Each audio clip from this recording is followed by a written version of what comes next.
Alhamdulillahi wahdah, sadaqa wa'adah wa nasara 'abdah, wa azza jundahu wa hazamal ahzaba wahdah. Asyhadu an la ilaha illallah wahdahu la syarikalah, wa asyhadu anna sayyidina Muhammadan abduhu wa rasuluhu la nabiyya ba'dah. Tak lama lagi kita akan mengakhiri bulan Zulhijjah, penghujung dari tahun 1443 Hijriah, yang berarti kita akan memasuki tahun baru Islam 1 Muharram. Penanggalan yang barangkali terkadang terlupakan, tradisi penanggalan Islam yang rupanya masih perlu juga untuk senantiasa kita sosialisasikan agar kemudian bisa mengimbangi ingatan terhadap penanggalan yang lain. Sudah barang tentu momentum pergantian tahun Hijriah ini adalah momentum yang baik bagi kita, setidaknya untuk melakukan muhasabah. Sebagaimana yang dinukilkan dari ayat dibacakan tadi dalam surah Al-Hasyr ayat 18, Allah SWT berfirman, A'udzubillahi minasyaitonirrajim, Bismillahirrahmanirrahim. Ya ayyuhalladzina amanu ittaqullaha wal tanzur nafsum ma qaddamat lighadin wattaqullaha innallaha khabirum bima ta'malun.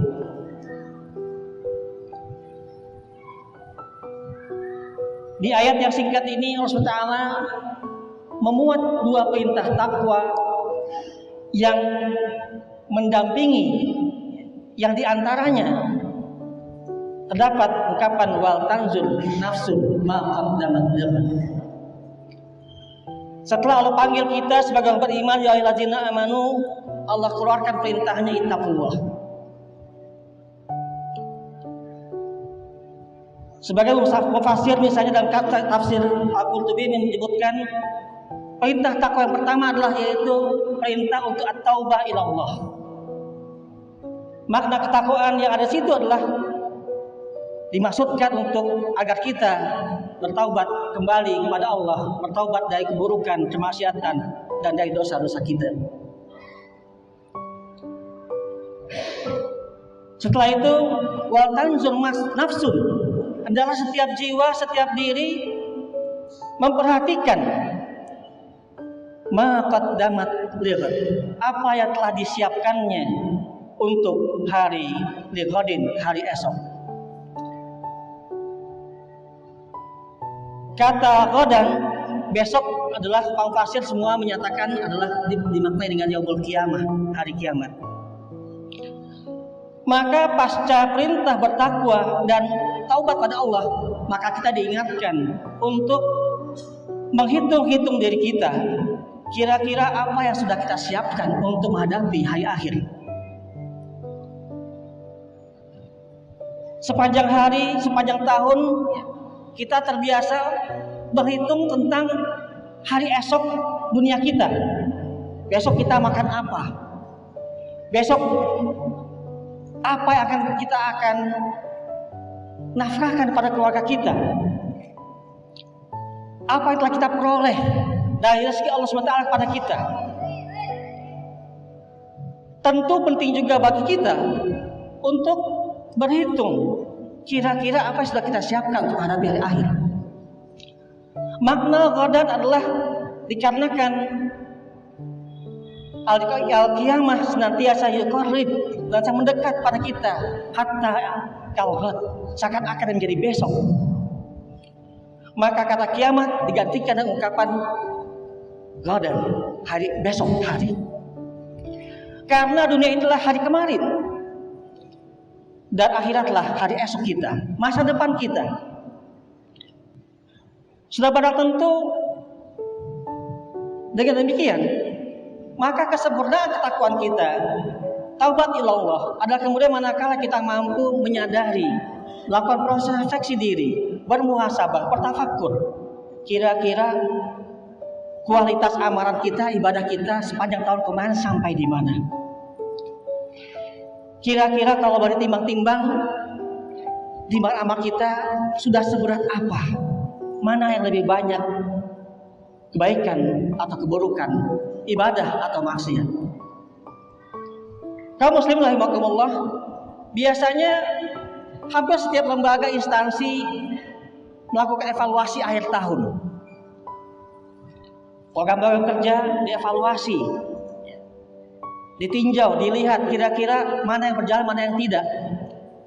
Sudah barang tentu dalam konteks ketakuan kita, sudah sepantasnya kita juga kembali melakukan evaluasi diri.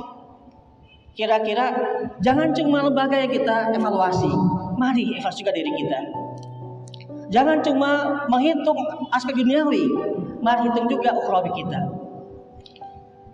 Kira-kira akhir tahun ini dari Muharram sampai Zulhijjah, gimana skor kebaikan kita? Itulah sebabnya Umar bin Khattab radhiyallahu anhu juga memberikan nasihat kepada kita.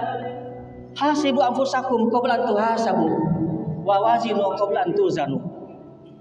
Maka hendaklah hisablah diri kita, hisablah diri kalian sebelum kita akan dihisab nanti di yaumil akhir. Sebelum kita dihisab oleh yang maha cermat hisabnya, maka mari hisab diri kita, ya. Mari hitung-hitung takaran dan timbangan amal kita. Wa wazinu qabla an tuzanu, maka timbang-timbanglah dirimu, timbang-timbang amalan kita sebelum nanti ditimbang di yaumul mizan, di hari di mana tidak ada timbangan yang curang, di mana keadilan ditegakkan, tidak ada kebaikan yang luput, tidak ada keburukan yang akan terabaikan, semua tercatat dengan baik. Di dunia kita bisa mendapatkan situasi yang tidak adil, tapi ya berakhir nanti mizannya mizan Allah. Tidak ada kebaikan, niscaya akan dibalaskan pahalanya, dan tidak ada keburukan, melainkan pasti dibalasi dengan balasan yang setimpal. Maka amal ibadah kita tentu akan ada balasannya pada yaumul mizan nanti. Begitupun dengan keburukan yang kita lakukan. Karena itu, hadirin rahimakumullah, marilah kita menyempatkan, ya, di waktu-waktu penghujung akhir tahun, ya, menjelang Muharram datang, ya, maka mari sempatkan diri kita, ya, luangkan waktu kita untuk menghisap diri kita masing-masing. Kemudian mari kita hisap juga keluarga kita. Keluarga kita apakah bisa betul-betul menjadi keluarga sakinah, mawaddah warahmah, yang membawa pada ketakwaan, yang bisa mengayomi anggota keluarganya agar bersama-sama menjadi hamba yang bertakwa. Mari kita hisap juga lingkungan kita yang di sekitar kita, tempat kita bekerja, tempat kita tinggal. Bagaimana kita kemudian bisa mengevaluasi agar mendapatkan gambaran apa yang perlu kita perbaiki di waktu-waktu berikutnya. Masyaallah muslimin rahimakumullah. Yang kedua, setelah kita mendapatkan gambaran bagaimana posisi kedudukan kita di mata Allah SWT dalam timbangan kebaikan dan timbangan amal, mari kita berbenah, merencanakan, ya, perbaikan yang lebih komprehensif di waktu-waktu berikutnya di tahun mendatang. Tahun 1444 Hijriah harus menjadi bulan tahun yang lebih baik dari tahun yang sekarang kita jalani. Maka kualitas amal kita, kualitas ibadah kita, kuantitasnya, jumlahnya, mari sama-sama kita tingkatkan. Kita rencanakan di awal tahun. Tidak hanya kegiatan dalam konteks organisasi, instansi, lembaga, keduniaan yang kita rencanakan. Mari rencanakan juga kebaikan tahun depan apa yang akan kita coba siapkan. Amal unggulan apa yang akan kita siapkan di tahun depan agar kita bisa kemudian bersiap, ya. Karena ibadah juga harus disiapkan sebagaimana mesti. Hadirin rahimakumullah, karenanya mari kita mengambil pelajaran dari sebuah diskusi tentang bagaimana kita bersiap menghadapi kehidupan yang akan datang. Dalam sebuah diskusi yang dilakukan oleh Imam Tirmidzi, Allah SWT berfirman, Ya ibna Adam, tafarruq li ibadati. Wahai manusia, wahai anak cucu Nabi Adam, tafarruq li ibadati. Penuhilah kehidupanmu dengan beribadah kepadaku. Penuhilah waktu-waktu kita, kesempatan hidup kita li ibadati, untuk beribadah kepadaku, kata Allah. Mengapa? Amla sadraka ghina. Kami akan penuhi dadamu dengan kekayaan. Dan dalam hadis yang lain dalam kitab At-Targhib wa At-Tarhib disebutkan amla yadaika rizqan, akan aku penuhi kedua tanganmu dengan rizki. Bayangkan Allah SWT meminta kita untuk memenuhi hidup kita dengan ibadah, dengan qimatul ibadah, nilai ibadah, dengan janji amla sadraka ghina, akan aku penuhi dadamu dengan kekayaan. Atau dalam ayat yang lain, amla yadaika rizqan, aku penuhi kedua tanganmu dengan rizki. Setiap manusia, setiap kita pasti sangat mencari kedua hal ini, kekayaan dan rizki. Meskipun kita juga menyadari laisal ghina ghinal mal walakinnal ghina ghinan nafs. Kaya itu adanya di hati. Ada banyak orang punya banyak harta benda tapi tidak merasa kaya, merasa kurang terus. Tidak pernah puas dengan kehidupan yang dimilikinya. Tapi ada orang yang sederhana tapi dia merasa kaya. Allah cukupkan dirinya dengan apa yang Allah berikan. Karena itu kalau kita ingin kaya, ingin banyak rezeki, maka mari penuhi panggilan Allah tadi. Ya ibna Adam, tafarruq li ibadati, amla sadraka ghina. Mengapa? Wa illa taf'al, jika kalian tidak melakukan itu, malaktu yadaika syughlan wala asudda faqraka. Maaf, ada yang kelewat hadisnya tadi.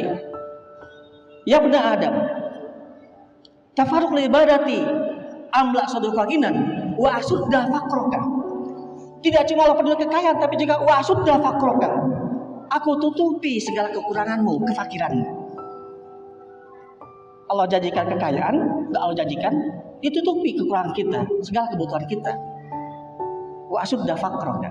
Wa illa tafal, jika tidak demikian halnya, kalau kita tidak meluangkan waktu dengan banyak beribadah, wa illa tafal, malaktu yadaika syughlan walam asudda faqraka. Hati-hati dengan kalimat ini. Jika kalian tidak mau dengan ibadah, gak banyak beribadah, hati-hati.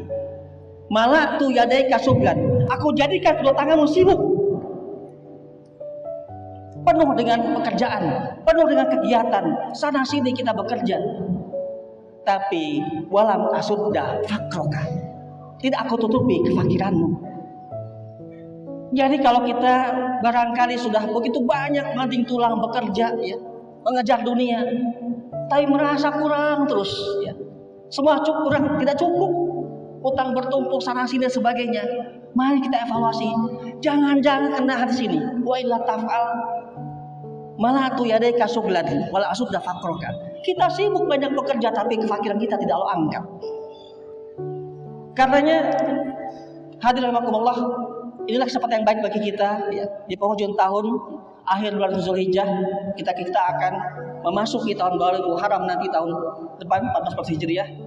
Semoga Allah memberikan kita hidayah dan wilayahnya untuk bersama-sama memperbaiki diri, menata diri, menata keluarga kita, menata masyarakat kita dan bangsa kita menjadi lebih baik dari tahun yang telah kita lalui sekarang ini. Barakallahu fiikum Qur'anul azim wa nafa'ani wa iyyakum bi fihi min ayatin wa zikril hakim. Aqul qouli hadza wa astaghfirullah li wa lakum fastaghfiruhu innahu huwal ghafurur rahim.